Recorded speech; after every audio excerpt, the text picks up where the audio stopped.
All right, everybody, good evening. Just making sure, can everybody hear me all the way in the back? Sound coming through good?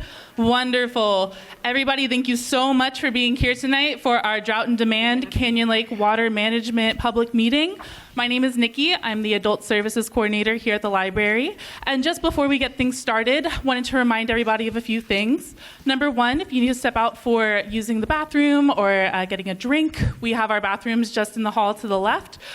Do let people know if you're going for a bathroom break, though, because we do have where if you are leaving, we will admit some people who are in the hallways.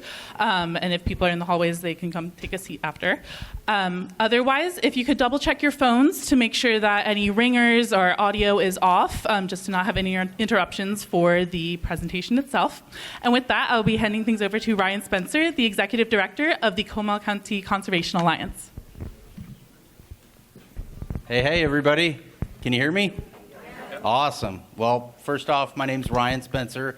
I'm the Executive Director of Comal Conservation, and I'm ecstatic. I'm thrilled that so many of you are here today and concerned about our water, and just grateful that you took the time to be with us today. This program is sponsored by the League of Women Voters of the Comal area, Comal Conservation, and the Ty Preston Memorial Library. These three organizations are nonpartisan and work to provide information to residents of Comal County so they can make informed decisions. And again, we want to thank you for being here tonight. And we also want to thank our presenters for taking the time out of their busy days to be here. They're experts. They know this stuff better than anybody else, and I'm very grateful that y'all are here. Thank you. I've also got some other kudos that I want to make. I'm pretty good at making kudos, so that's why I'm doing this. I want to shout out to two very special people who were the real workers, the folks who put this thing on, and it's Roxana Dean and Jerry Chamberlain. If I can get a round of applause for those folks. Yeah. Roxana Dean is the board chair for Comal Conservation, but she also is a league member. And Jerry Chamberlain is, I believe, the league president.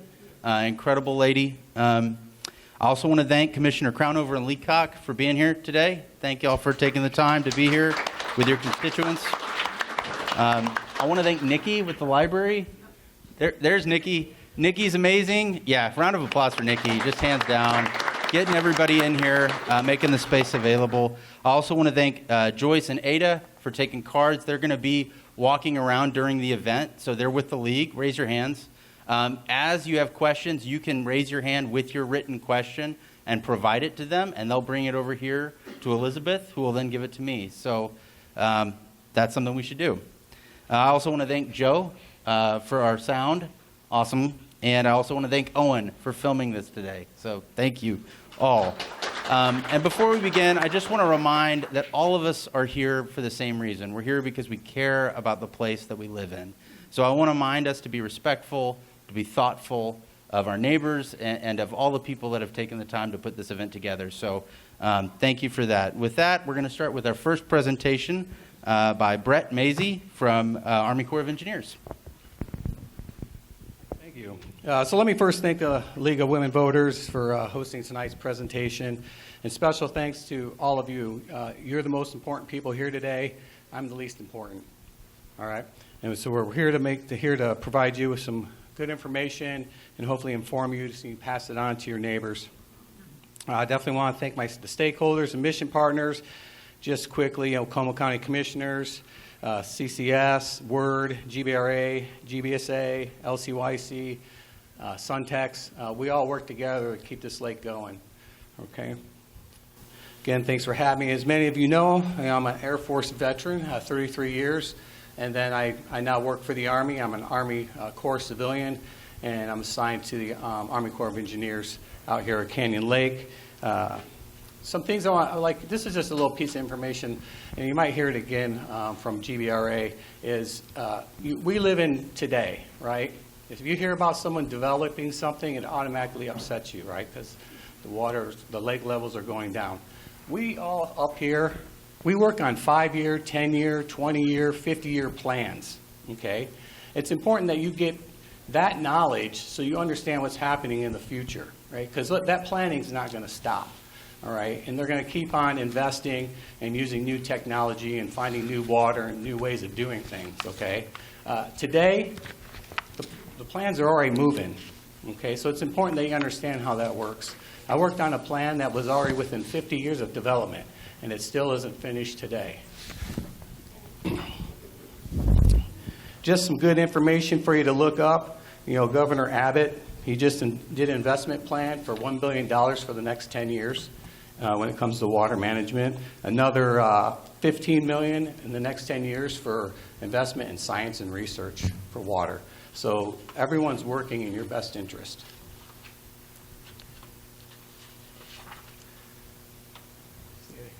So what I'm going to cover is the Army Corps of Engineers mission, the purpose of Canyon Lake Reservoir and Dam, and our roles and responsibilities.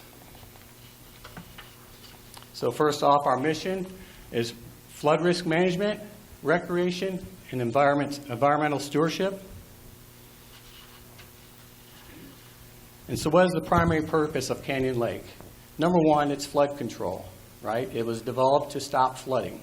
And that's managed by the federal government, myself, and to provide drinking water. And that's managed at the state level.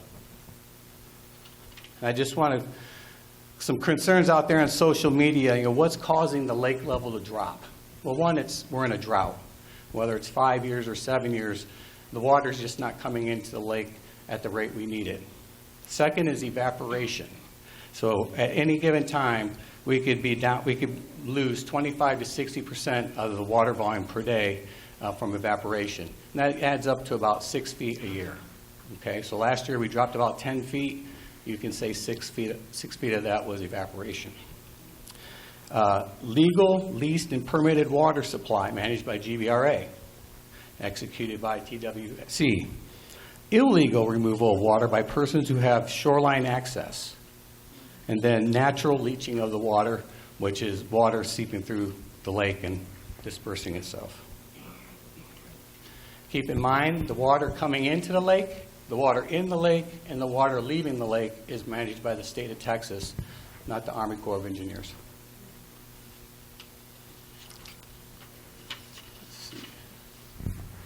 Here's just some examples of flood control. In 1936, we were authorized to, Army Corps of Engineers was authorized to start building the dams and reservoirs for this purpose. Canyon Lake's up there. Forgot the other one. Fort Worth, Texas, huge floods. Does anyone know what the population of Canyon Lake was in 1980? 100.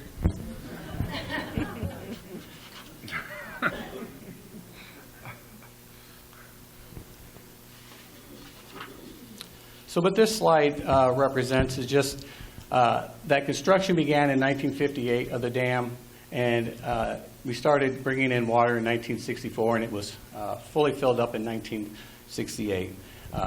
You might hear today acre feet. So a normal pool, which is 909, that's what we try to keep it at, we usually have about 379,000 acre feet of water, okay?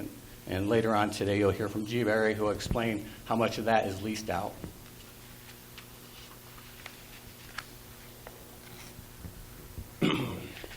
So this slide illustrates what's called the pool levels.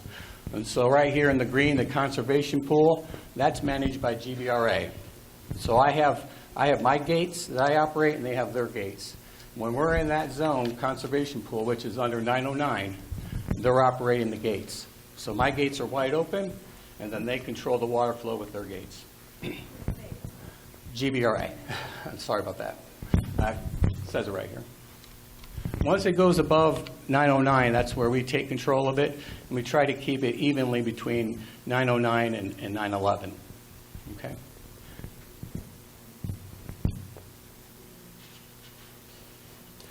Well, this is my favorite slide. Let's see if I have my mouse here. So this is a historical chart of the different periods of when it's rained or flood over the time it was built. If you notice right here, this red line, or red arrow, I mean, this is our current level of the lake. And it shot up to 910 in less than a year. Okay? So when you hear people saying the lake's over, it's dead, it's gone, it'll never fill back up, there's evidence that it took less than a year to fill up from the current level we're at right now. Each one of these periods up here which is about every 10 years we have a significant water event, such as a flood. All those events, which is over 10, can fill the lake back up. How many remember 2002? Right here in the yellow line. That event filled the lake up itself twice during that period of time. Okay, and we released, I think, eight days worth of water over our spillway. Okay. So I just wanted to show you that you don't need hope. It's going to happen. Mother Nature will turn around, and the drought will be over, and it will rain, and we can fill the lake up pretty quick. So part of our mission is environmental stewardship. And this is kind of what we're focusing, for when it comes to Army Corps of Engineers, it's what we're focusing on during this drought. And that's making sure our parks and leases are up to date, educating and enforcing Title 36, and working with our stakeholders on agreements. So what we're doing is, at all our parks, we have weekly water meter checks to make sure no water is being wasted, and that if we have any leaks in the lines, which we always do, that they're out there and repaired. Annual inspection of our lease areas, so you name it. Word leases from us, GBRA leases some areas. We got JBSA, Suntex, the different marinas. They're inspected annually. And a little more frequently if the county has something that they have to inspect. Educating and enforcing Title 36. These are all recent photos of, and Title 36 is basically the laws that govern the public property, what you can and can't do. So you're not allowed to drive personal motor vehicles on the shoreline. You can't build roads because your neighborhood wanted a walking path. You can't build on Corps property or even in flowage easement without a permit. You can't pull out water illegally. That's what you see here. Someone's got a PVC line in the water.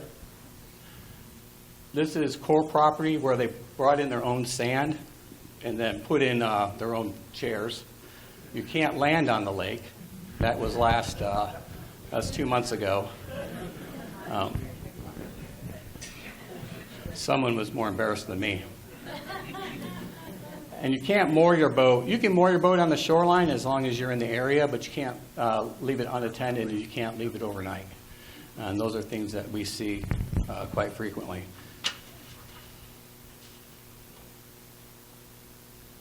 Here's our awesome mission partners, our stakeholders, always working together. These are just the last month. Word has had several cleaning events.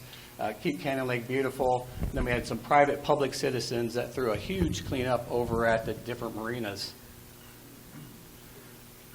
In total, there's over 15 roll-off dumpsters that were filled to max, over 500 cubic feet of garbage. We're going to continue to do that for as long as we can. Just keep picking it up off the shoreline, especially now that more of the shoreline's exposed. But these are just all people volunteering their hours to help keep Canyon Lake beautiful.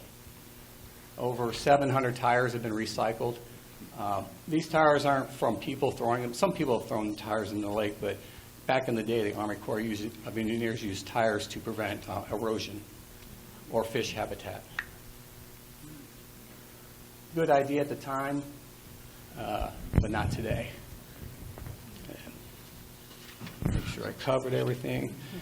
Some people have some questions, about, building on Corps property. What you do is you take away conservation storage. So all the people on the lake that have built stuff in flowage easement or down on Corps property, that's taking water away from you, right? Because if you pour concrete in, the water goes away, okay? So that's why we try to prevent that. We lose loss of flood storage. So if someone builds a garage in flowage easement without permission and it floods, then that water gets pushed over to the neighbor's property, okay, and causes damage. It causes shoreline erosion, causes safety problems, and all of the trash ends up somewhere on the lake other than the person's property where it left. That's another big problem. And that is the end of my presentation.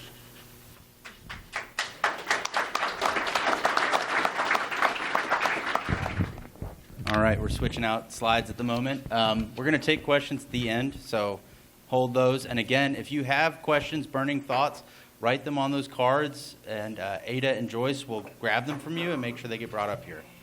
Up next, we're going to have Nathan Pence with the GBRA.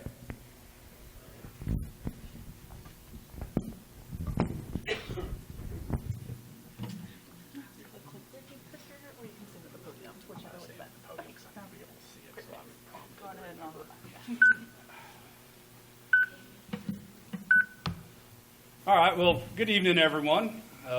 Good to see some familiar faces and a few friends out there, and nice to meet a few new ones. My name is Nathan Pence. I'm the Executive Manager of Environmental Science for the Guadalupe-Blanco River Authority. And I would go through the long list that Brett did about thank you to everyone, but I don't think we'll all take 5 or 10 minutes at the start of our talk to do that. We've got some other things to talk. But please know I appreciate everything everyone has done to get us here and give us the opportunity to get some factual information out to the community about what's going on. The one thank you I do want to say, though, is I want to thank all of y'all for coming. The fact that there's interest, the fact that citizens want to be involved and want to learn, I think that's a good thing. You're here. We can give you some information. You can ask questions and get any clarification. But then consider yourself an ambassador or a liaison that's going to go out and speak to the rest of the community and make sure the factual information is getting out. So really appreciate y'all being here and giving us a chance and an opportunity to present some of this. I mentioned to y'all earlier that my name was Nathan Pence, but that's just a name. I thought I would tell y'all a little bit about myself to give you a little confidence or comfort with me standing up here at this podium and talking to our community, because I do believe it's our community. I live here. My son goes to school here. I love the river. I love to recreate on Canyon Lake. I've been known to water ski. You can find me on a Saturday in an inner tube. I like to think of myself as part of this community. I've lived here a long time, and it's very important to me. But I'm not only a member of the community, I've been lucky enough to make my passion my career. Since college, I've worked on Comal Springs and San Marcos Springs. I've worked on the endangered species that are involved with the Edwards Aquifer and the 2 spring complexes. I did a decade with the city of New Braunfels working on their rivers, on tourism and environmental stewardship from the city's side of perspective. Gave me a chance to work with all the outfitters. I appreciate what water means to the economics of this community. I feel for a few that are going through a tough time right now. I personally understand it and get it. And now I work for the Guadalupe-Blanco River Authority, where I'm still having the opportunity to work in the Guadalupe River and the Guadalupe Basin, Canyon Lake, Comal Springs. But now I get to do it all the way from Kerr County down to Calhoun County on the coast, headwaters to the coast, if you will, springs to the tides. And I really enjoy it, and I take it seriously, and I'm very passionate about it. So I start by telling that so that y'all all know my heart is in the same place y'all's is. I want the best for our community. The best can be defined a lot of different ways by a lot of people, admittedly.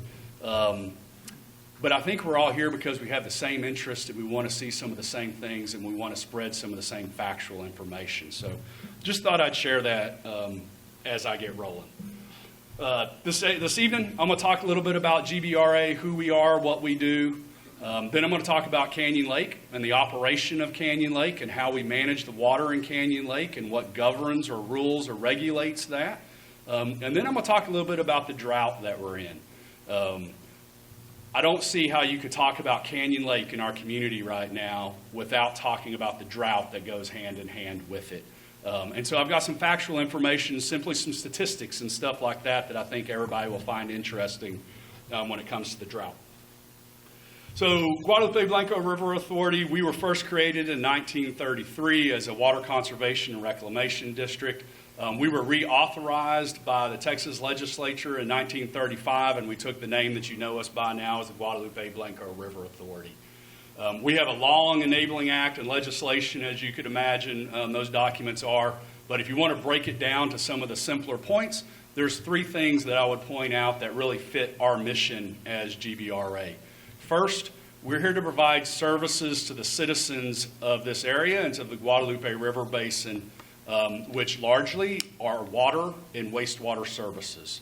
Our water can either be raw water, so think of river water straight out of a pipe, or you could think about treated water that goes through a water treatment plant first, makes that water potable, clean, and safe and then is served to go directly into a household that's ready for use. Wastewater treatment. We absolutely run wastewater treatment facilities and plants around this local area and other places within the basin. We take that job very seriously.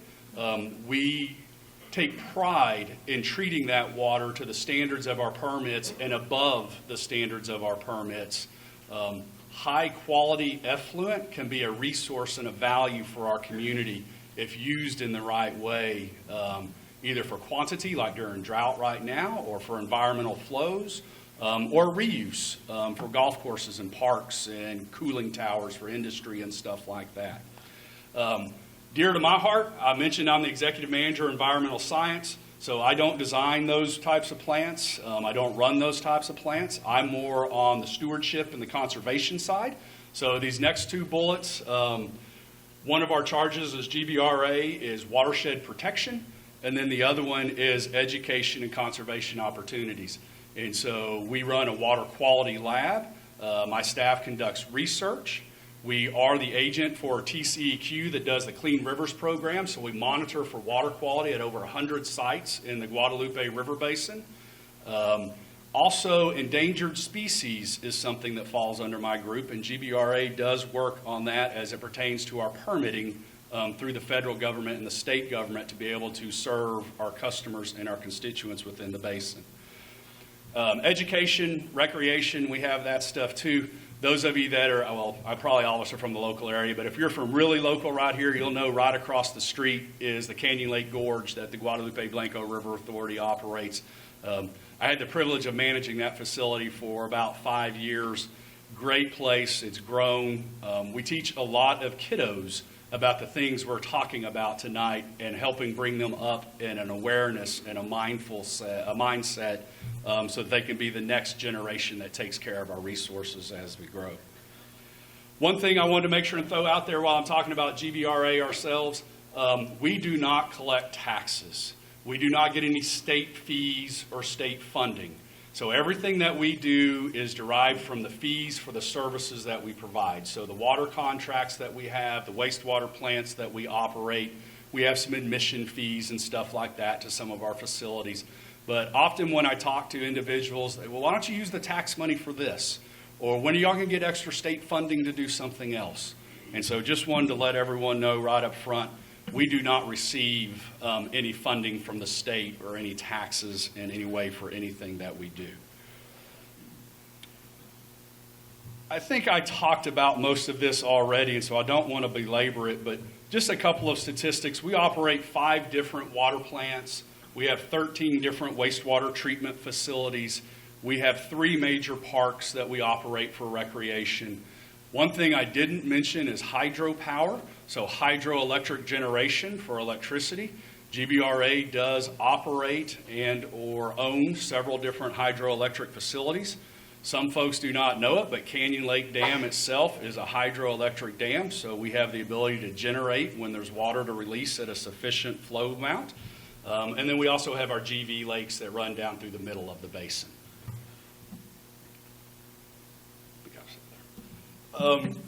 GBRA's statutory district, we're the 10 counties that run from Kendall all the way down to Calhoun. We are not jurisdictionally over Kerr County at the very top. The UGRA, Upper Guadalupe River Authority, is actually the jurisdictional river authority for that area. We work very close with them, collaborate with them, talk with them, but they are the ones that have jurisdiction in that area. So just a little layout of our district. It's very large. Again, I'm privileged to get to work with the river all the way up and down that entire district. So I want to talk a little bit about Canyon Lake and our operations of Canyon Lake and some of the stuff that we do there and how we determine water releases and things of that nature. So beautiful picture here.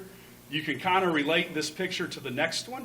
I don't want to go through all of this because Brett did a fairly good job of talking about some of the history of Canyon Lake and when it was constructed and things of that nature. But I thought a crowd like this that lives here might take interest in seeing this historic photo of the lake when it was under construction and before it was filled. You can see a couple of cars down in that picture plus roads. It kind of gives you that perspective of how large the dam actually is and how big the reservoir actually was. The one thing though, on this slide, though, that I will reiterate that Brett mentioned already previously once was the authorized purposes by Congress when the reservoir was authorized, which was flood control and water conservation. Water conservation for us essentially equals water supply is what that means. So when Congress authorized the building of Canyon Dam, those were the two purposes. I will just go ahead and point out, it's kind of coming out of it, and we've mentioned it a couple times, but recreation is not one of those authorized uses. There is a great partnership that goes there. Several of us work very close with the recreational interests. I told you once before, I love to ski, I love to boat, I love to tube, and I've left out fishing. That's probably the one that I enjoy more than any of the other three. But it's not an authorized purpose by Congress. And so that does dictate how the lake is used and how the water within the reservoir is used. I think this probably goes without saying, but let me just go ahead and put it out there. Guadalupe-Blanco River Authority, we are not a retail provider of water or wastewater services. We are a wholesaler. So we sell water or contract water to entities like New Braunfels Utilities or Texas Water Company that is here today, and we'll speak in a little while about their role within our community. So we don't deliver, in most cases, potable, drinkable, safe water to someone's doorstep. We provide it to another entity that then takes that role of the middleman between us and the actual end user. Out of Canyon Lake, GBRA has 90,000 acre-feet annually of water supply that we're authorized to use by TCEQ. We have permits from TCEQ that tell us how much water can be used annually, what the purpose of that use is that it can be used for, what the location of that water can be used for. It sets up the seniority or the junior priority date for how that water is used. Where I'm really going with those details and what I'm driving home is we have permits from TCEQ that tell us how we use the water in Canyon Lake. That's very important. We don't get to decide. We don't get to make that up. I think to kind of drive that message home a little bit, living here in the community, it depends on what side of the dam that someone lives on as to what is passionate to them and what they want to see accomplished. Give you a great example. If I'm at HEB down in New Braunfels, people are asking me, GBRA, why don't you open that dam up and let more water out? We need water for the Guadalupe River in town. We want recreation to be able to float.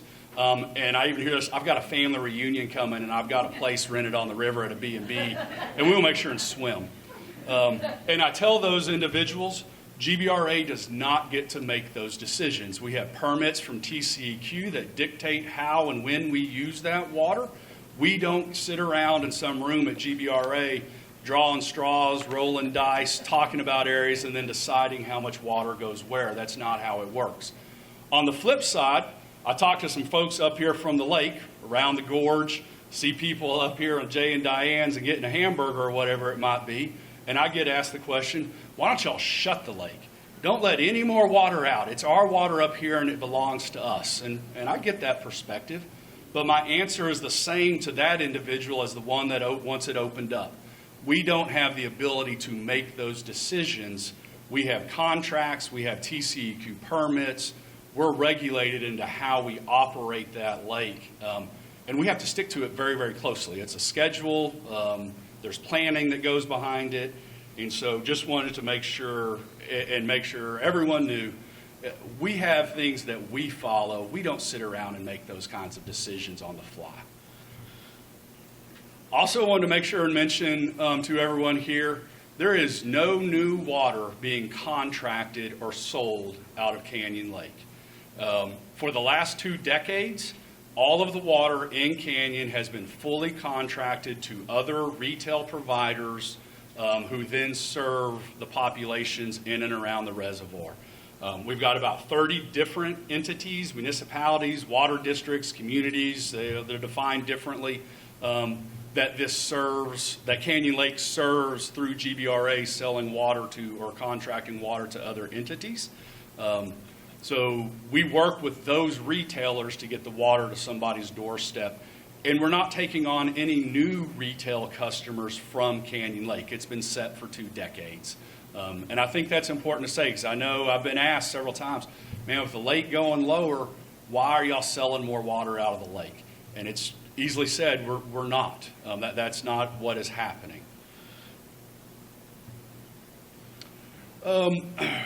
Brett talked about this just a little bit, and I'll take it one step further and just expand on it a little bit. But GBRA and the Army Corps of Engineers, we're partners in Canyon Lake in the way that it operates. We have regular conversations. We collaborate when there's maintenance that has to be done. We talk about how to accomplish that between the 2 different entities with schedules for water delivery and rains or lack thereof, whatever it may be. And there's this magical marker on the lake at 909 mean sea level. So Brett mentioned it earlier. 909 is what's known as conservation pool or full. The reservoir can take more above that as flood storage, and then what's below 909 is water supply to help get us through times of dry or drought, or when water's not falling from the sky and you otherwise wouldn't have it. So above 909, when it's in flood pool, that is absolutely the Corps of Engineers' job to manage that water, and generally they evacuate that water as quick as they can so that there's room for the next flood or the next rain so that that water can be stored again without flooding communities downstream. When it's under 909, GBRA is operating it at that point and making releases either through our hydroelectric dam to generate electricity and provide water for contracts downstream, or we can bypass the hydro outlets if there's not enough flow to actually spin the turbines. And that's what we're doing right now, is we're just releasing water for downstream customers and contracts that we have.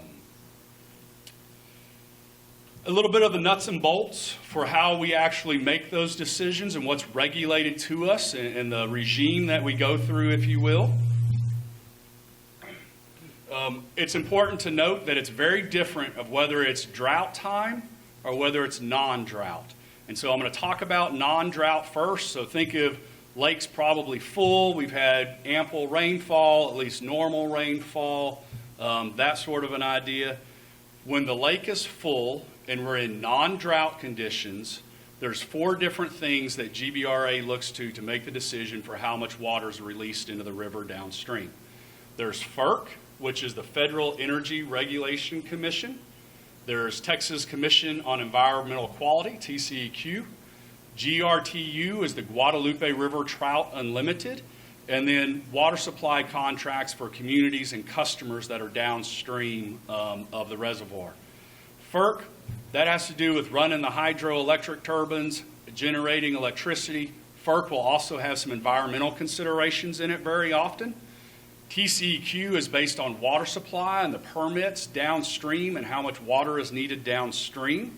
TCEQ will also have some environmental conditions in their permits very often that we have to follow.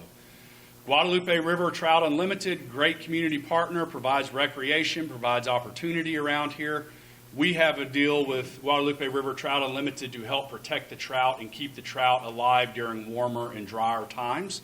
But I do want to say the lake has to be full for those conditions to kick in. People before trout, and in this condition when it's dry, those criteria do not kick in. And then the last one is water supply.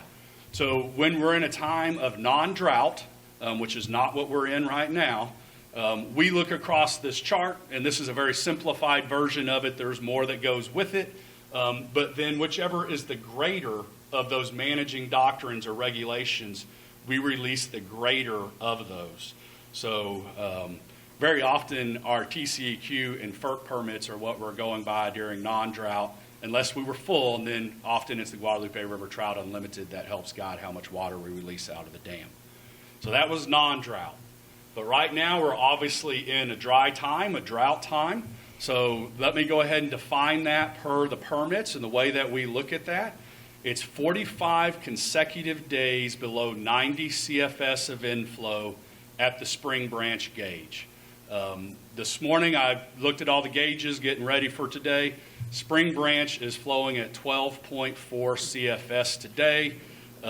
If it's made it back up above 90 CFS. I can't remember when, maybe one of the rain events here recently, but the lake has not come back up to full. We will stay in drought condition as far as the releases and how we manage the reservoir goes until we get back up to 909 at the conservation pool. So during drought time, it's either the inflow or our water supply contracts that dictate how much water is released out of the reservoir. We have to at least match inflow up to 90 CFS. So right now, inflow is 12.4 CFS.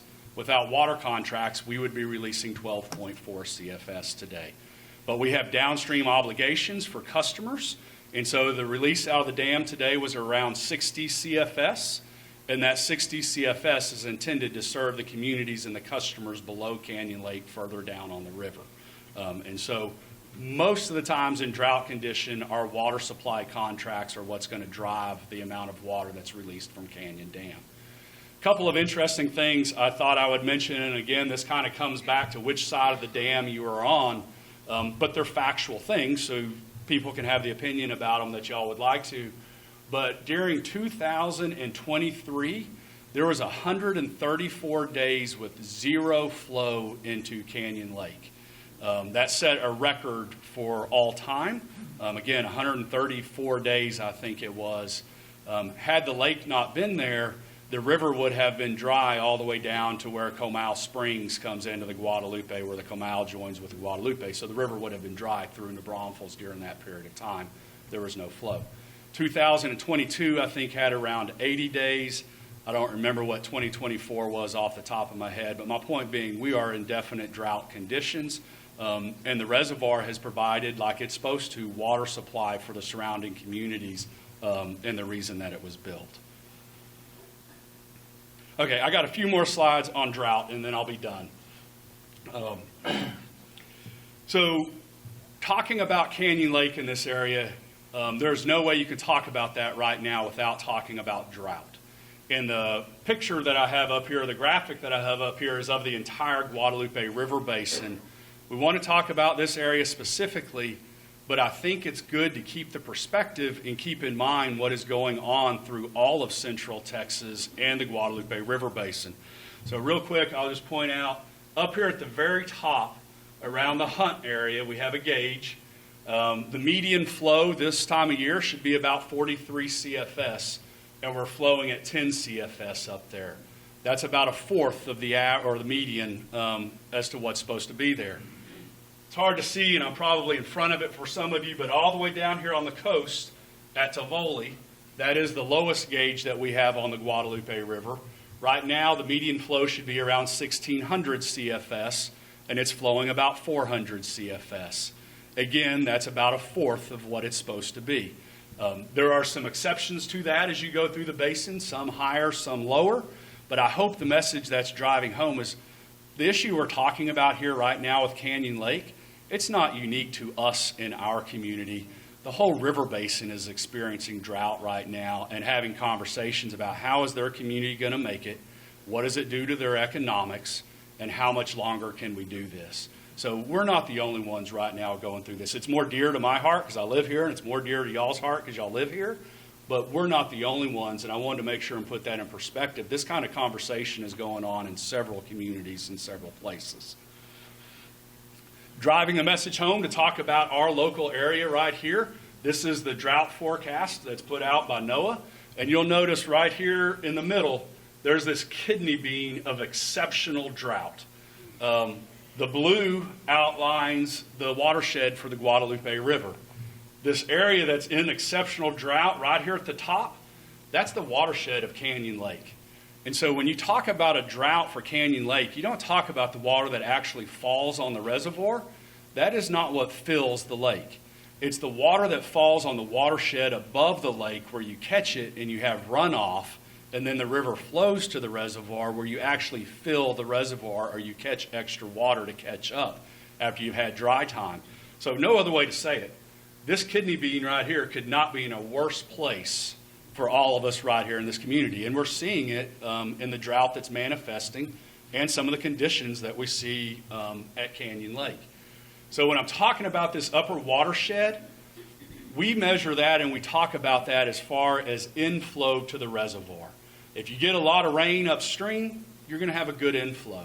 If you get rain below the lake, doesn't matter, or on the lake for that matter, doesn't really matter to Canyon. You got to get that water up and above. So the graph that's up here on the screen is the spring branch gauge from 1923 to current time. So that gauge has been running before the reservoir was built. And the orange bars are the amount of flow that you would have seen, or you did see at Spring Branch during those different years. And so much like Brett talked about, look at these big events right here. They were reservoir fillers, for a lack of a better term. But look at some of these other years, like during the drought of record during the 50s, hardly any water flowed into Canyon Lake. If we come over here to the far right of the graph right now, you're going to see we have years where I was talking about we set records of 134 days of no inflow to Canyon Reservoir. You can clearly see that on the graph that we have that setting up there. The light blue line is the average flow that we should see as an inflow over the years to Canyon, which is around 250,000 250,000 acre feet in a given year. And as you can see, we're nowhere close to that right now. When we talk about a drought, I want to stay away from using the words historic, drought of record, precedent setting, anything else that you might use, because you don't know what a drought's really going to be until you come out of it. Then you can define it. The number of years, the severity. Do you want to base it on rainfall? Do you base it on recharge and inflow? There's lots of ways to define drought. So I want to stay away from that right now. But you can clearly look at some of the statistics and understand we are in a real drought right now, and we won't know just how bad it is until we come out the other side of it. We typically have around 250,000 acre feet on average of inflow to Canyon Lake in a given year, 1 year. And right now, the last 5 years combined has only been 220,000 acre feet over those 5 years combined. So what should have been 1,250,000 acre feet is 220,000 acre feet. That's the deficit. That's what we're seeing at Canyon Lake right now in the low water levels, is the drought that we're all dealing with right now.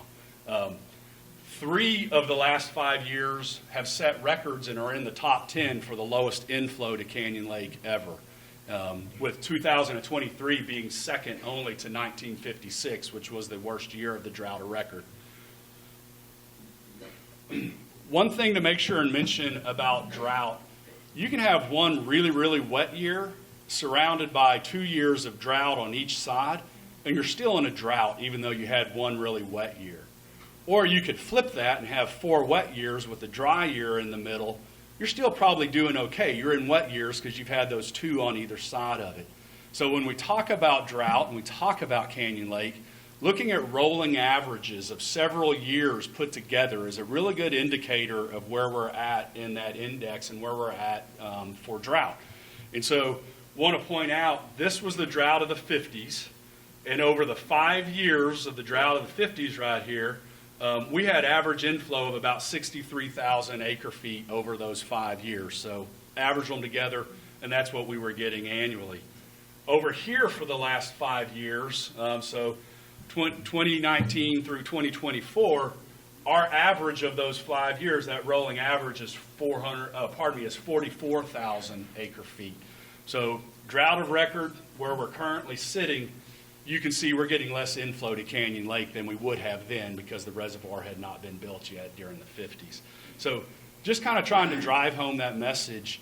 It is very dry right now. We are in a drought. One of the good things I can tell y'all, though, and you can look at it as glass half full or you can look at it as glass half empty, and I'm definitely choosing to look at it as glass half full, and I believe this.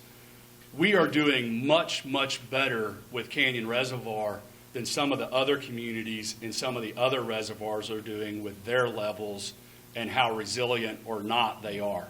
I propose to you that Canyon Lake is doing its job exactly as it was designed. It is resilient. We are 5 years into a drought, how bad to be seen, and we're still at 47% or roughly half full in our reservoir. That is a very good thing. That bodes well for all of us here in this community, and it shows that Canyon Lake's doing what it's supposed to. Think about some of the other reservoirs, and I can't help but bring up like Medina or something like that. They're, I think, 2% right now full is what I saw.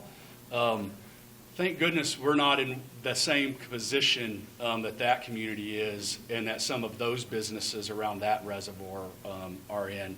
We're doing much better than that. So I'm closing out here. Look into the future, what's to come. I think factually said, if we don't get rain and we don't get lots of rain, then what we're going to continue to see is some of the same trend.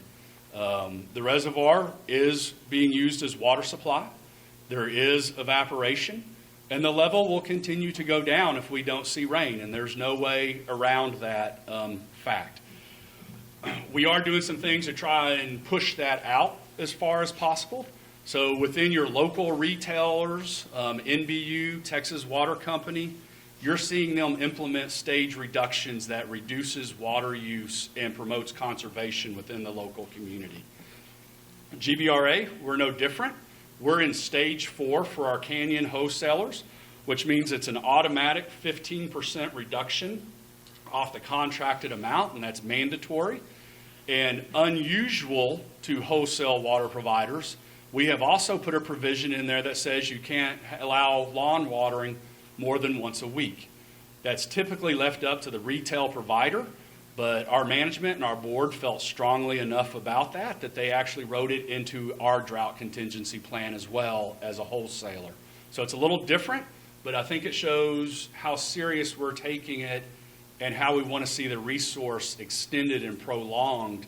We don't know how long this drought would continue or how long it would go on. Should mention, we do have more severe stages that we can go into as time goes on if the reservoir continues to drop, and our board will take that action when the time is right. The last thing on this graph that I thought I would point out to everybody, so this yellow line right here, this is where we're at in April of 2025. The green line is essentially average. So if we got average rainfall, average conditions, 50th percent, we essentially go into a neutral holding pattern a little bit, which hopefully drives home that message. We've got to have more rain than just an average rainfall for the reservoir to fill up. Now, it's happened in history. Someone asked earlier, were you here in 02? Well, I was working that day during 02, and man, what a day, what a week, what a month that became. So it's going to happen again. The question is when and the timing of it, but it's coming again. If we maintain the same trajectory that we're on, this red line is the exceptional drought, like what I talked about a little bit earlier, and I didn't make any qualms about it. The lake is going to continue to fall in level without significant rainfall. That's what it was designed to do so that we can provide water to all of us that use it in the communities that surround. And then, as you can tell, something above would be greater, and there's all sorts of different scenarios that you can run in that. So what are we doing for the future? We do need more water in this area. There is no doubt about that. And so GBRA, we are looking to those next projects to develop the next sources.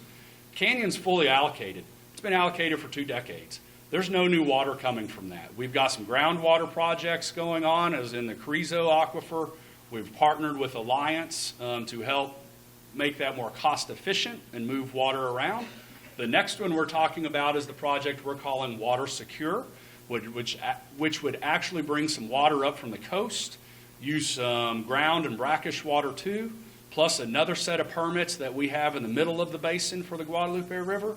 Combining all of those together is how you can get efficiency and scale of cost and move the water to where it's needed by the communities that need them. And so this project is probably a 10 or 15-year project in the build before water can even be delivered. Brett mentioned the planning cycle, and I think that is very important to mention. Region L is the planning group that works for this area for our local regional. They work on a 50-year cycle, and they produce that plan every 5 years. So Canyon Lake, long time ago, looking forward in the new Region L plans, these are the sorts of projects that you're going to see in them as communities prepare for that next generation, those next decades to come. And we're not the only one. There's many examples of these sorts of projects in the regional water planning documents. And I end on this slide to ask for questions, but those of you who recognize this picture will remember that day. That's 2002. That's the water going over the spillway. That created the gorge that we're all very fond of and holds a dear spot in my heart. But point being, it's going to happen again. Brett showed us those spikes. You saw it in a couple of my graphs. The question is when, but it will rain again. So, thank you.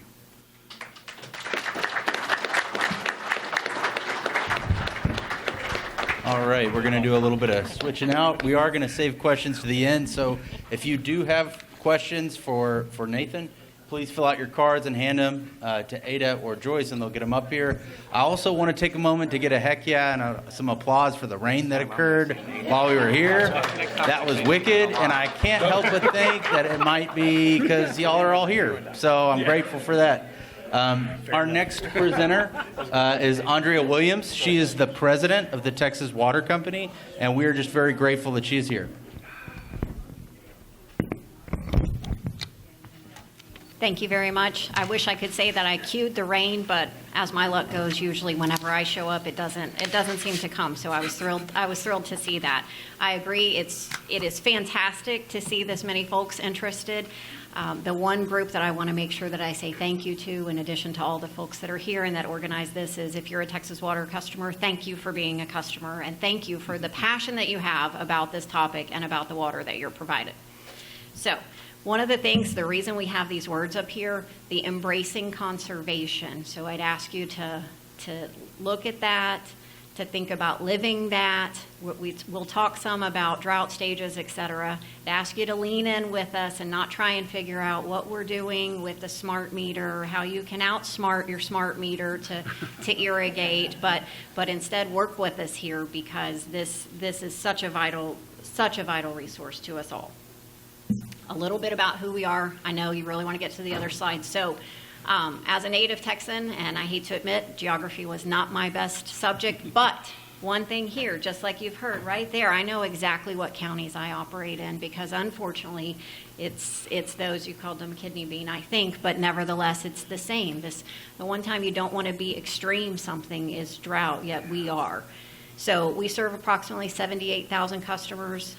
That's almost exclusively all of you in Comal County. We do have some other customers in Kendall County and a small group from some acquisitions in other counties. But this is our county. This is where we're at. So we are, just like you've heard, we are all in this together.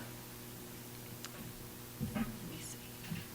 Okay, so just a little bit about who we work with. And I hope you notice that the words at the top that are most important are all of you.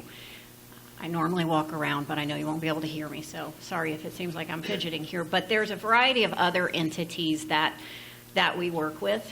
Don't worry, we're going to talk about that development community one there. I got it. I have a whole slide on it. Groundwater conservation districts, wholesale providers like GBRA.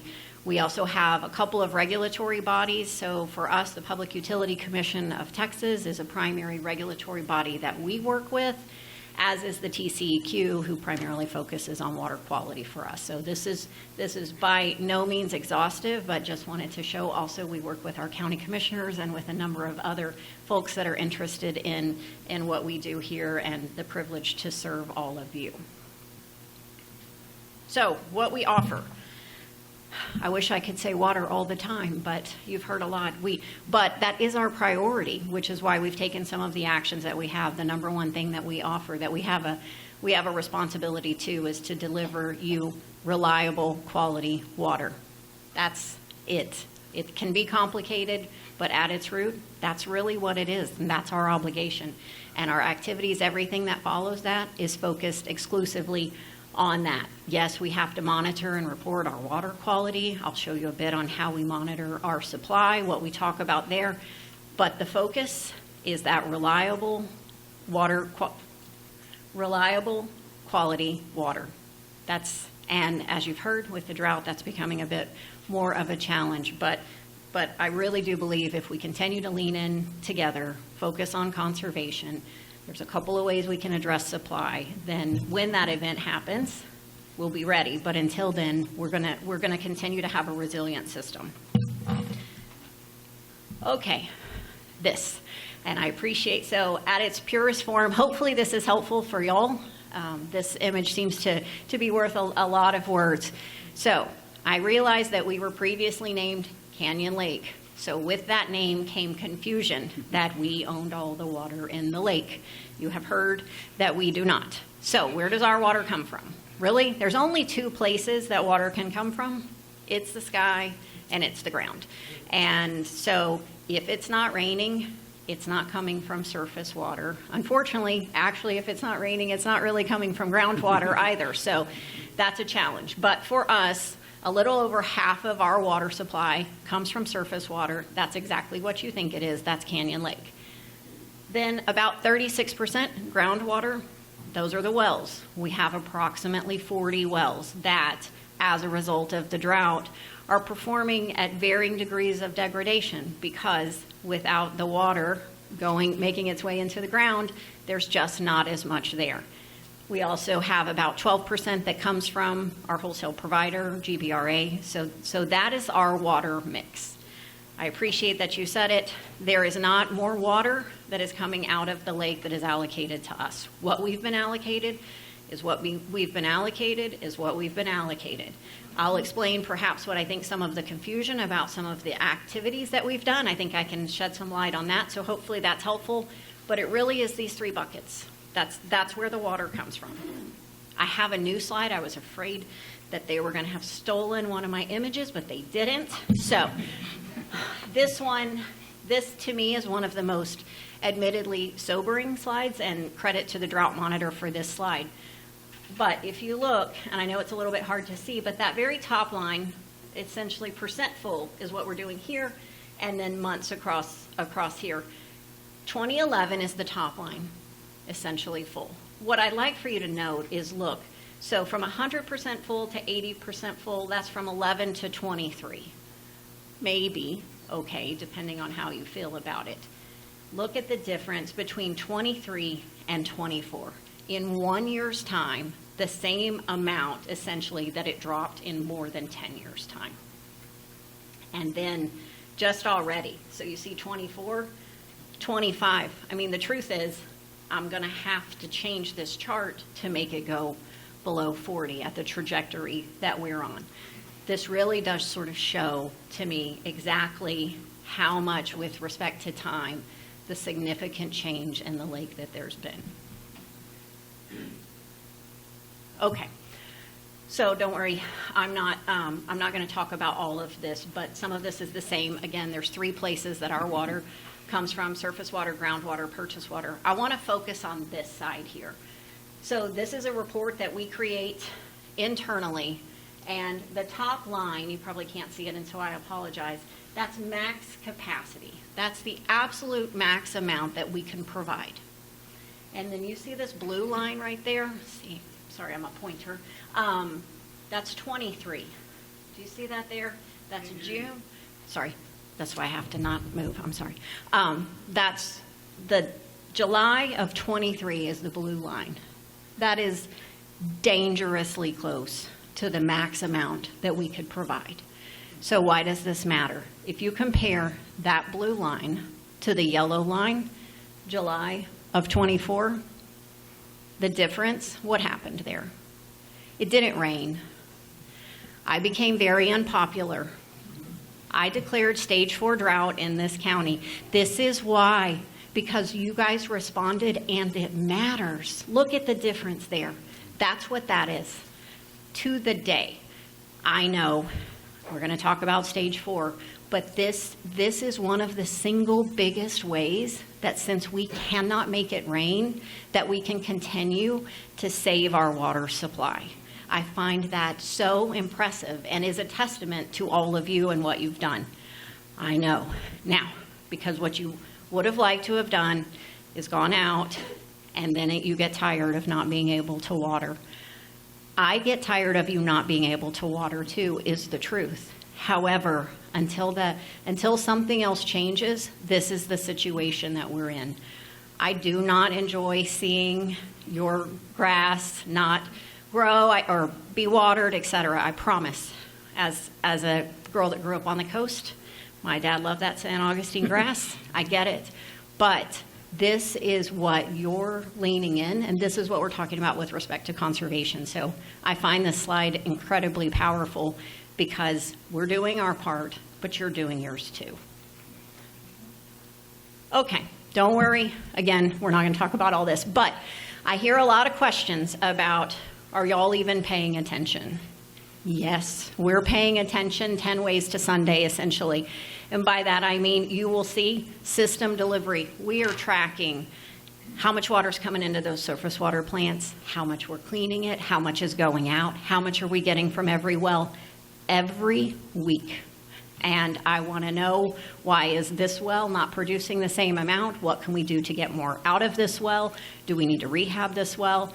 I do have, concerns when it's like the best way to get more out of this other well is to close this well because of proximity. But I wanted y'all to know that we take this very seriously. My number one mission is to make sure that you all have reliable, safe drinking water. So and you'll see again, it's the same three. I will argue that there is actually one other way for water supply we'll talk about in a second, and it has to do with infrastructure. But the Water Availability Report, I've said this before, it is aptly named the WAR Report. So every 5 years, we work with the county and others to look out, just as you've heard, we don't just plan for tomorrow or for next year, out 20 years and say, okay, what is the state of play now based on growth projections, which admittedly, I think you all know, have exceeded what some folks thought there would be. How much water is there? What can we do with it? How much are customers going to use? What is going to be the situation? It changes on us sometimes. I don't think that anyone thought that the lake would be at the level that it's in, but you have to plan for that.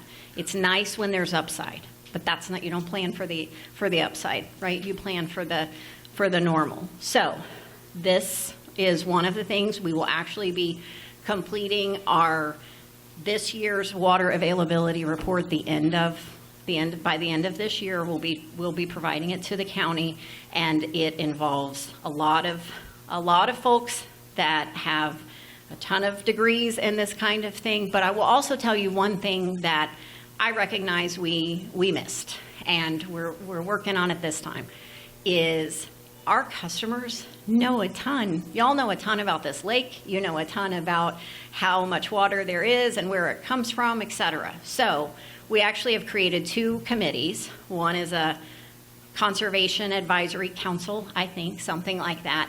And we have a variety of folks involved in it, including the county commissioners and some of the community, as well as groundwater conservation representatives, et cetera, to have a say on, hey, you need to think about it like this. And so that's been a big part of what we have incorporated into the next draft of the Water Availability Report, because it doesn't do us any good to think there's going to be water and be wrong. That's not something that I want for any of us. So it's critically important that we make these facts, that we make fact-based decisions. Similarly, we've created a customer advisory council for those that maybe have other opinions about things outside of conservation. It does matter too. So we are starting somewhere, and we're starting with folks that know how to do these things, and your input matters. So I want to say that this, to me, while maybe a tad bit intimidating, looking out to this crowd of folks that have passion for water and conservation is just fantastic to see. So this is what's going on. If you wonder, in addition to the reports previously, how we plan for water, this is just one of the ways, is the Water Availability Report. But I'm not waiting to plan on water once every 5 years. All right, our DCP. So one thing, we all have different drought contingency plans.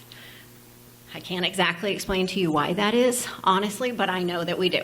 So another thing that I'd probably take a moment to explain is, again, us being in stage 4 for Texas Water, no benefit to me as a utility person at all. However, when we move stages, it's based on data. What level is the state well at? The GBRA, have they hit something that's then required us to curb our usage and the amount of allocation? So there are very methodical triggers that have to be hit as we move to certain drought stages. I know you're in stage 4 exhaustion. I will tell you, I don't see a scenario. I will tell you that never did I think that in January, remember that slide previously, it was July of 24. 23 was high, 24 is when I declared stage 4 based on the data. But here we are, we got to come out of it briefly in October of last year. If I could show y'all embraced that. And we had a spike. I have to admit that I thought this will be terrible if I now have to turn around because of the excessive usage. I appreciate the excitement about it, but y'all's usage makes such a difference in how much water there is, and it's primarily irrigation. It is primarily irrigation. A huge, huge amount of the water is irrigation. I know I'm not winning any popularity contest saying that, but I am going to tell you the facts. So, as a result of the declining lake levels, imagine in January, as you all know, we had to declare stage 4. It's not even hot yet, right? The evaporation and some of the other things haven't even come into play yet. But this is how we declare certain stages. It's not arbitrary. It is not a valuable decision for us. The truth is, there's no benefit to a water utility for you using less if you think about it from a financial perspective. So I'd ask you to think about that. Okay. And I promise I realize you guys want to ask questions, and I certainly want to answer them. So conservation takes all of us. I say this because we get the question a lot. That's great. You're putting all of the responsibility on us. What are you doing, right? So here's some things that we're doing. So we have advanced leak detection. We're investing in low-flow toilets at our facilities. This is right outside of our facility, rain harvesting, our rain barrel as well, HVAC condensate, eliminating bulk haulers. So that also happened last summer. For those of you that don't know, a bulk hauler is a private entity that essentially can hook up to the system and take the water and then take it somewhere else to customers that aren't you. Well, if there's plenty of water, I'm not in the business of trying to not let people have water. But I am in the business of making sure that my customers are taken care of first. And those bulk haulers were entities that weren't serving my customers, you guys. So that's an action that we took. Was it a popular one for some of those entities? No. And again, I don't have an issue with those entities, but I have a responsibility to my customers first. So that was a big thing. Declaring stage 4, yes, I did that. Yes, that takes something for you guys to lean into as well, but I wanted you to know that we are trying to do our part as well. I'm not asking you to do your part. Water efficient fixtures, you name it. For those of you that don't know, when you see a vehicle that's clean, that's not because we're hooking up. We actually recycle water at the facility that we wash our vehicles at. So also, what's something we did, I promise I have a slide on the developer situation. The one thing that I would implore you to consider is I do realize that every drop that hits the ground is one less drop for you to use. So that is not lost on me at all. Having said that, for water quality, there are times in which we have to flush the system. It's just like you think it would otherwise be with anything that might be stagnant. We have been very mindful of where we flush and when we flush. And it is helpful. Sometimes there is a leak. Thank you all for reporting them. But there are times that we have to flush a system. We are actually looking at investing in a truck that will recycle the water that we are flushing. It's a little bit easier said than done, but because they have to be customized, I think that's a good use of our dollars, and so that's something we're going to do. I do not get any joy whatsoever out of having to flush, and if there was somewhere that I could put it other than where we do, I would, but remember, part of flushing is for water quality. So there is that. Another thing that we're doing is think about effluent. We heard a little bit about wastewater. Right now, and I grew up here too, I always took pride in saying that I drank out of the hose as a kid, right? But, and maybe when there's plenty of water, you should take pride in that. But the truth is that when you're irrigating, that's water that you're putting on the ground that you could also, or one of your neighbors could drink. So we have to start this dialogue with using other sources of water that aren't potable, but for things where you don't have to drink that water. I know that is a major shift in mindset, but we have to start having the dialogue. So I'm gonna start it here. I know we're a long way from purple pipes, etc., but there's only so many sources of water. That is one. For those of you that are interested in wastewater, it actually comes with a lot of water. So there are alternatives out there. We're looking at them where we can to make sure that you continue to have the water that you need to drink. Okay. So back to my comment about strengthening supply. So yes, there's surface water, which comes from the sky. There's groundwater that comes from the ground. And then there's infrastructure. That's what I was talking about before. A leaky pipe, a leaky storage tank, a leaky toilet, a leaky sink, you name it, you would be amazed at the amount of water that's wasted by a leak. Depends on what the asset is as to how much it is. But we have to invest in our infrastructure, and we'd ask you to invest in your infrastructure too.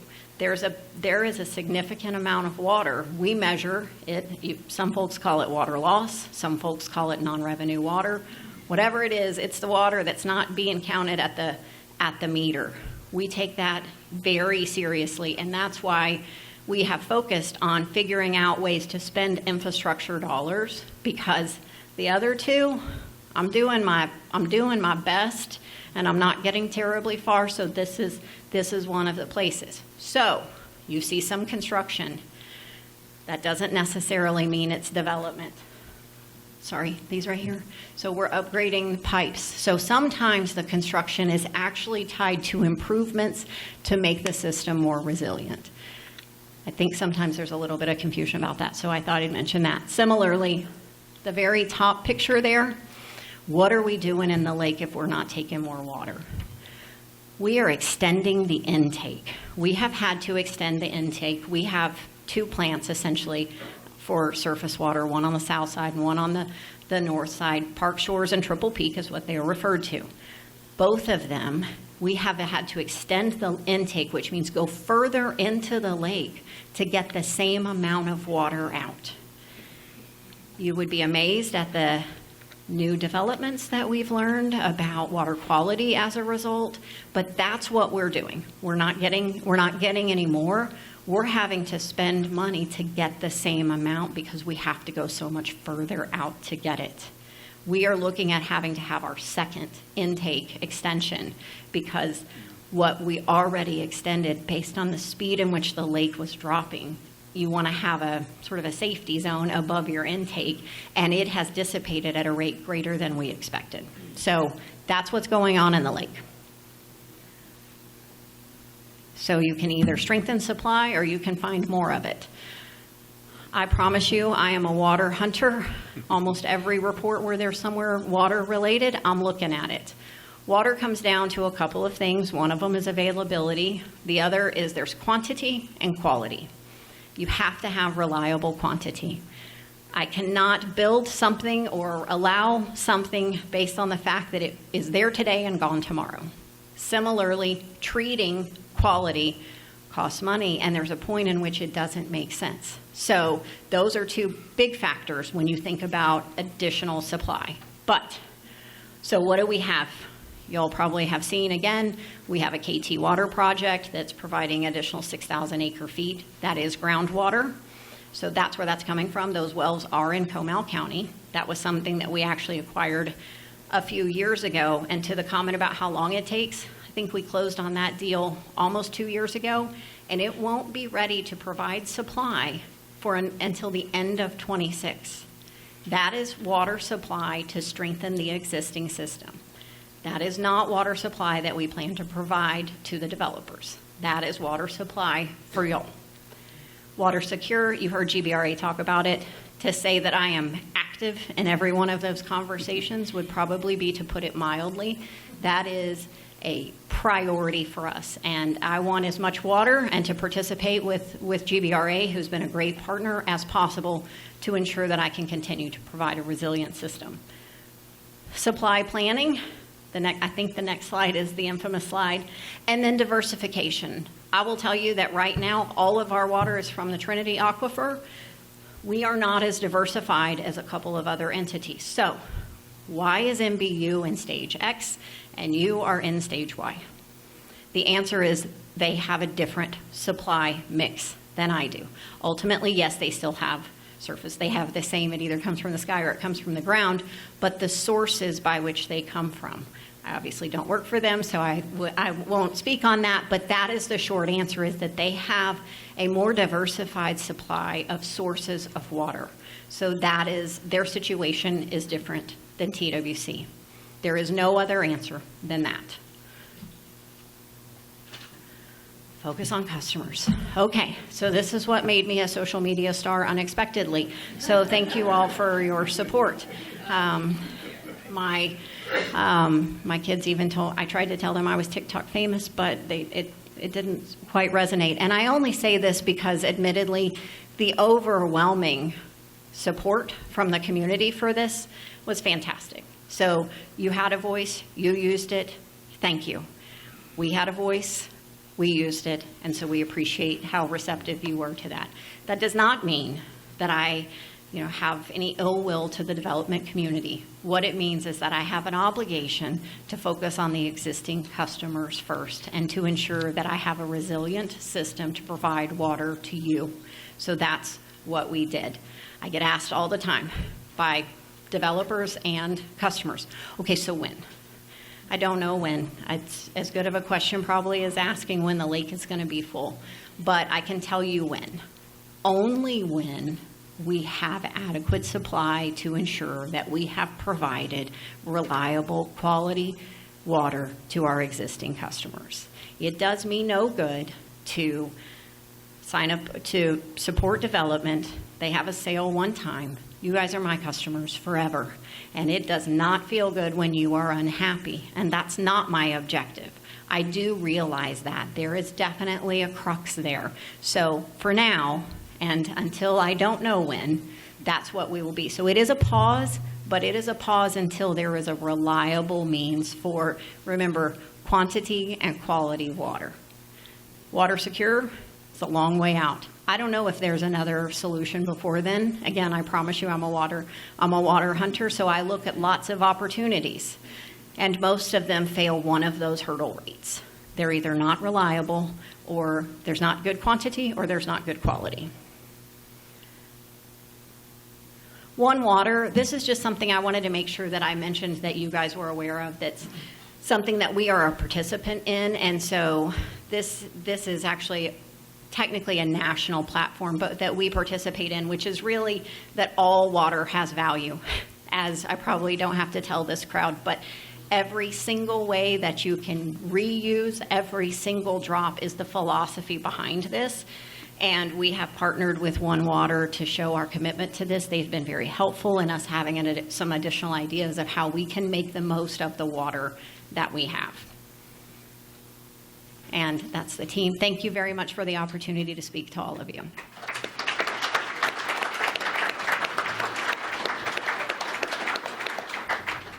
All right, friends. So obviously I want to acknowledge the fact that Their presentations were wonderful. They were in depth. They had a lot of information to provide. We clearly don't have a lot of time for questions right now, but I want to make a commitment to you that I will look at every single one of these cards, and I will put that out there. I'll put that information out there. So I'm going to go ahead and start with the first couple of questions. I think we're going to get 1, 2, maybe 3. Okay, I got 3 questions on one card. Man, you guys got a lot of stuff. So I'm going to pick one, and I'm going to go with that. So first question for Nathan. Does GBRA agree with the amount of water being permitted out by TCEQ? Why or why not? It might not be live. I can give this a try. So the question that was asked was, does GBRA agree with the TCEQ permitting system? And I think the simple answer would be yes. We've got to have a regulatory authority that oversees it and that looks at it from a large, big perspective, whether that's a basin or the statewide. Some of you probably already know, but the Guadalupe River Basin is fully allocated from TCEQ, meaning there's no more permits being issued for use from the Guadalupe River, so there's no new ones being issued, and we're all using the ones that we have. So overall, it is a fairly good system, and it is working right now. If you didn't have that system, it would be a free-for-all. Thank you. All right, our next question. Years ago, the TAP LVE fees were much lower in some cases, as low as $2,000 per, am I getting that wrong, LUE? Got it. As of a week ago, the LUE fee was increased to $18,025 per LUE. 15 is TWC using the drought as cover to increase the LUE TAP fees. Did your parent company do the same thing in California? Okay, nobody panic. So I appreciate the question. So it's LUE fees. For those of you that don't know, LUE, living unit equivalent. It's a way in which we measure sort of a water user. The LUE fees are not TAP fees that are charged to customers. The LUE fees are fees that are charged to a developer. So for as part of when we look at a development and we say, okay, how many LUEs, how many living unit equivalents will you need? And they have to pay that amount. Just one correction here, just for the facts here. So those fees are not TAP fees. The LUE fee is a fee that the developer has to pay. It was, this person's right, it was about $2,300 about 18 months ago. It is currently in a little over $18,000. There was an increase in between there. That's fine that you weren't, that you may not know that. But the reason that this is important is because I get this question often about the existing customers having to subsidize the developers. That's exactly what these LUE fees are avoiding, is the developers have to pay for the new infrastructure. The LUE fee is only a portion of what a developer pays. They actually typically pay for other things. You might see an elevated storage tank. So the developers contribute. It's called contribution in aid of construction. They contribute to help ensure that that development, that they're paying for the infrastructure there as well, that it's not the existing customers. That's a way that you manage that. That's pretty common in the utility space, but that's not a TAP fee. And so that's what the whole objective of that is. Hopefully that's helpful. Thank you. Thank you very much. I think the next one goes to Nathan. And so when you sell water out of the lake, where does the money go? And there are 2 bullets that go with it. Money should be placed in a trust, use it when needed, and the water is very important for the lake. No more subdivisions! Exclamation point. I don't think the last bullet was a question. That's so right. I'll leave that one there. The simple answer is the fees that GBRA collects for water that's contracted out of Canyon Lake goes to pay for our operations, pays for our staff, pays for the upkeep of infrastructure, pays for future planning that we're doing. So the money goes right back into GBRA. I've mentioned up front, we don't collect taxes, we don't get state fees, so that's what all that money goes to, is our operation. And we're not about making a bunch of money. So we do have a reserve. So I think one of those bullet points was about a trust or something like that. Not sure those are exactly the same, but we do have a reserve. It's there for hard times. It's there also for when our board decides that there's a capital project that we need to make an investment in, so there's money there that we can use either as a down payment or to pay for that outright. Thank you. So I got one more question, and I know Nikki needs us out of here by 7:30. So my commitment to you is this. I will take these questions with me, and I will find their answers, and I will post them on our social media page for Comel Conservation. So I encourage you to go on Facebook, become a friend of our Comel Conservation page, and all of these questions, I'll answer them as quickly as I can. So this Ryan, I'm going to cut you off, and I can't help you but to say we will help you do that. Thank you. I appreciate I would that. assume the table will, we're going to but we'll get these help you. questions answered. So definitely know that we're not trying to just get out of here. This one was actually handed to me while I was coming up to the stage earlier. So who should I call to request a visit to my property? I live alone with no pool, garden, flower beds, and this month's bill was $330. They also listed their information on the card. I'm guessing that's me. Just some folks may not be TWC customers, so they provided their information. If you'll provide it to me, then I will make sure. My supposition is that there is a leak. We have a couple of innovative technologies, including WaterSmart and other things that are designed to help y'all know if you have a leak so that you can avoid this exact situation. But similar to GBRA, whether it's this card or others, you have my commitment to answer your questions because it's been fantastic to show the interest that you have in your water. Thank you. All right, folks, we've got just a little bit of time left. Let's give a round of applause for our panelists. I also, because we're so grateful for them, we got them tote bags, Comel Conservation tote bags, and it comes with the Comel Conservation bandana and the 4 new stickers we came out with for Earth Day. So thank you all for being here. Again, one more round of applause for all of you for being here tonight. Thank you.